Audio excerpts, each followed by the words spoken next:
Rapaziada, tudo tranquilo? Eu sou o Frangão e eu sou mais de diversos streams atualmente e eu já ajudei diversos streamers a começarem a streamar. E hoje eu quero ensinar um pouquinho pra vocês sobre a parte que eu sei.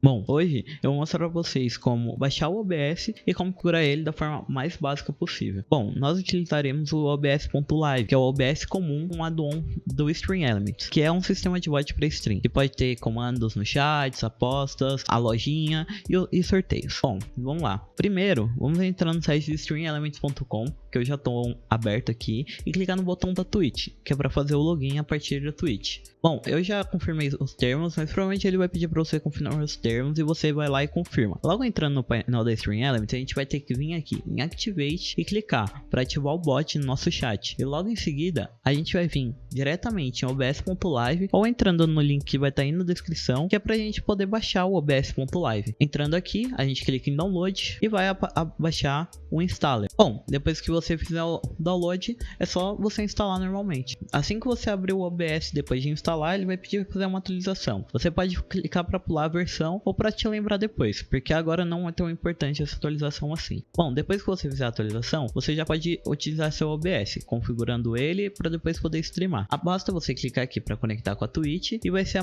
o mesmo login do Stream Elements que a gente tinha feito anteriormente. Bom, se você nunca usou o Stream Elements, quando você fazer o login no OBS, ele vai perguntar se você quer começar com o Stream Elements ou se você já usava outro sistema de bot. Se no caso você utilizava tanto o Streamlabs quanto o PrestBot ou outras plataformas, você pode acabar importando tanto os donates, como todas as camadas, como todas as cenas, como todas as fontes. Você pode importar literalmente tudo. Nesse caso, eu apenas apertei em Get Started para vir para cá e acabei colocando o e-mail do PayPal para poder receber donates a partir do nosso link de donate. Bom, logo que a gente abrir o OBS, a gente vai ver no canto direito o nosso chat, que é onde fica as mensagens que as pessoas vão te mandar, e do lado o Media Request, que é onde vai ficar as músicas que as pessoas pedirem pelo chat quando você habilitar. No canto esquerdo, a gente vai ver o feed de atividades, que é onde vai aparecer as pessoas que te deram follow, sub, donates e outras coisas. E no meio, a gente vai ter a tela do que vai aparecer na stream. Na parte de baixo a gente vai ter algumas coisas muito importantes, como as cenas, as fontes, o mixer de áudio e os controles, que a gente vai acabar utilizando bastante. Bom, começando da esquerda para a direita, a gente tem primeiramente as cenas. O que é uma cena? A cena é o geral do que vai aparecer na sua stream. E essa cena, ela é composta por fontes, que é cada coisinha que você vai poder colocar na sua stream. Como a captura de uma tela, como a captura de uma janela, como um client de um jogo, como a sua webcam, como uma foto, como uma imagem, como um texto, como qualquer coisinha que você quiser colocar. Como por exemplo, a gente pode colocar aqui a captura de uma janela, que poderia ser o client de um jogo, nesse caso do LoL. E a gente pode selecionar esse cliente dentro dela. E a gente pode utilizar esses pontos vermelhos para redimensionar essa fonte que a gente acabou criando. Logo à direita, a gente tem o mixer de áudio, que é basicamente onde ficam os volumes da sua transmissão. Em cima, temos o desktop áudio como padrão, que é o volume do seu computador. No caso, não está tocando nada, mas qualquer som do seu computador, ele vai passar para cá. E embaixo, o mic/aux, que é basicamente o seu microfone. Nesse caso, conforme eu vou falando, ele vai aparecendo ali o volume dele. Mais para a direita, a gente tem os botões principais da nossa stream. Seria o botão de começar a streamar e embaixo a gente tem o botão de configurações, que é a parte que a gente mais vai focar nesse vídeo. Bom, clicando em configurações, a gente vai chegar de cara no geral, que temos algumas coisas simples que você acaba mexendo por gosto. Então a gente vai acabar pulando essa parte por este vídeo, certo? Logo em seguida, a gente vai em transmissão, que é a parte principal. A gente vai ter um serviço e vai ter diversas coisas aqui. Primeiramente, o recomendado é você conectar sua conta, para não ficar tendo que pegar a chave conforme você vai mudando de serviço e de servidor. Então basicamente a gente pode clicar aqui, conectar conta e logar com a nossa conta da Twitch para poder streamar diretamente nela. Bom, depois que você entrar pela sua conta, aqui a gente vai ter o servidor. O recomendado é deixar no automático, só que temos dois servidores na América do Sul que são os mais utilizados, que é o de São Paulo e o do Rio. Logo abaixo a gente tem os complementos de bate-papo do Twitch. Isso aqui é basicamente o BTTV e o FFZ, que são emotes adicionais à Twitch. Bom, depois disso nós vamos para vídeo, que é onde a gente vai setar a resolução base, a resolução de saída e o valor de FPS que a gente vai utilizar. Isso tudo ele é baseado no quanto você tem de internet e o quanto seu computador vai acabar aguentando. Isso é feito à base de testes, só que a Twitch consegue auxiliar a gente com uma página deles que mostra os números que a gente vai ter que utilizar conforme a nossa internet. Mas vamos lá, o que é cada coisa? Resolução base é a resolução do seu monitor principal, o qual você vai mais utilizar para streamar. No meu caso, eu estou utilizando um monitor Full HD. No caso, a resolução dele é 1920 por 1080, mas eu poderia usar tanto um HD normal quanto um 4K.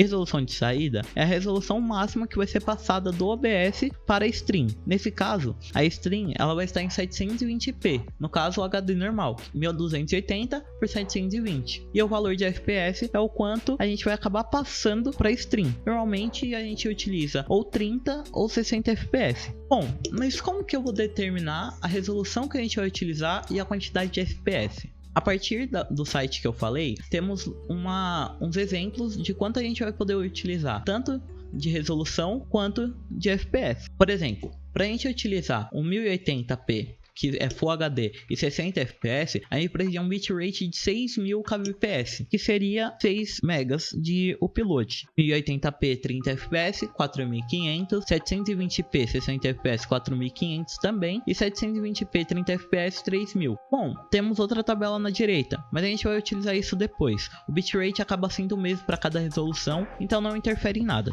O que mais vai impactar aqui é a quantidade de kbps que você vai utilizar. A cada 1000 kbps é 1 mega de upload que você deve ter, mas sempre deixando uma sobra para não sobrecarregar e acaba tendo queda de frame por conta de estar com uma música tocando no YouTube ou algum vídeo no IRL ou até mesmo o jogo que você estiver jogando. Atualmente é recomendado rodar em 720p 60 fps, mas caso você tenha uma internet muito boa e que não fique lenta com frequência e que tenha uma taxa alta de mega, você pode acabar rodando em 1080p 60 fps. Depois que você determinar qual a resolução e a quantidade de FPS que você vai utilizar, vamos para a parte de saída, onde vamos mudar o modo de saída simples para avançado.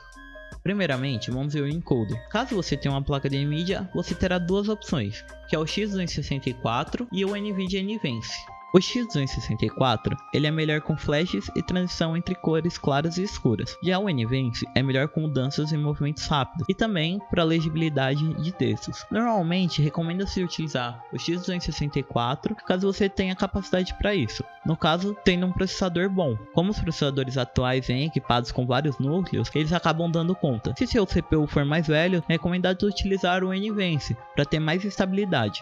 Mas basicamente, o X264 ele vai utilizar a partir do seu processador, da sua CPU, para fazer a stream. Já o NVIDIA NVENCE ele vai acabar utilizando a partir da sua placa de vídeo. Bom, voltando no site, nós vamos acabar olhando aqui qual a gente vai utilizar, o NVIDIA NVENCE ou o X264. No nosso caso, a gente vai utilizar o X264. Descendo um pouco, nós vamos utilizar qual a gente tinha visto antes que a gente vai utilizar. No caso, é o 720p 60 fps com 4500 de bitrate. Onde nós vamos colocar esses 4500 bitrate, que seria os 4,5 megas de upload. Caso nós vamos colocar aqui em taxa de bits. Além do bitrate, nós temos algumas coisas a mais, como por exemplo, o intervalo de keyframe, que seriam 2 segundos, o intervalo de keyframe, que serão 2 segundos, a predefinição de uso de CPU, que seria o preset entre Very Fast e Medium, que nesse caso é o quanto que vai puxar da sua CPU, nesse caso sendo o mais alto, Ultra Fast, e o placebo, o pior, nesse caso o Ultra Fast puxando mais da sua CPU, e o placebo puxando menos da sua CPU. Nesse caso, por eu não estar utilizando um computador muito bom, eu vou acabar deixando em fast, mas que ainda tem uma qualidade boa para stream. E em profile, que seria o perfil, nós vamos utilizar main ou high. Nesse caso, vamos utilizar o main por ser o padrão. Tudo bem, essa foi a configuração para o encoder X264. E se eu quiser utilizar o NVIDIA NVENCE? Bom, nós vamos voltar lá no site. Para o 720p do NVIDIA NVENCE, nós vamos utilizar algumas coisas diferentes. No caso, 4500 de bitrate de novo. O intervalo de keyframe seria 2 também. E aqui teremos outras coisas, como o preset, que é a pré-definição, e o B-frames, que também é algo diferente. Nesse caso, não são coisas que a gente vai mudar conforme as outras resoluções. No NVIDIA, todas as pré-definições são iguais. A única coisa que muda é a resolução, o frame rate e o bitrate, que são as coisas que a gente já tinha visto lá atrás. Nesse caso, a gente vai usar o preset Quality, que seria a qualidade, e o B-frames de 2. No caso, qualidade e o B-frames de 2. E qual perfil? Normalmente a gente usa o High por ser o melhor. E as placas de vídeos já conseguem suportar isso. Então, tá super tranquilo, basta aplicar. Bom, basicamente foi isso. Agora é só apertar aqui em Start Streaming e começar a streamar. Bom, basicamente foi esse o tutorial de hoje. Em futuros vídeos eu vou mostrar para você como fazer outras coisas, como por exemplo um overlay pelo próprio Stream Element para deixar a sua stream mais bonita, mostrar como que aparecem as notificações na tela com um alert box que aparece quando alguém te der follow ou donate, e também tirar as músicas do VOD para evitar um futuro copyright. Bom, eu espero que vocês tenham gostado. Compartilhem com seus amigos que também gostariam de começar a streamar, e qualquer sugestão ou dúvida é só deixar no comentário, que eu vou fazer o máximo para poder responder todo mundo. Muito obrigado e até a próxima.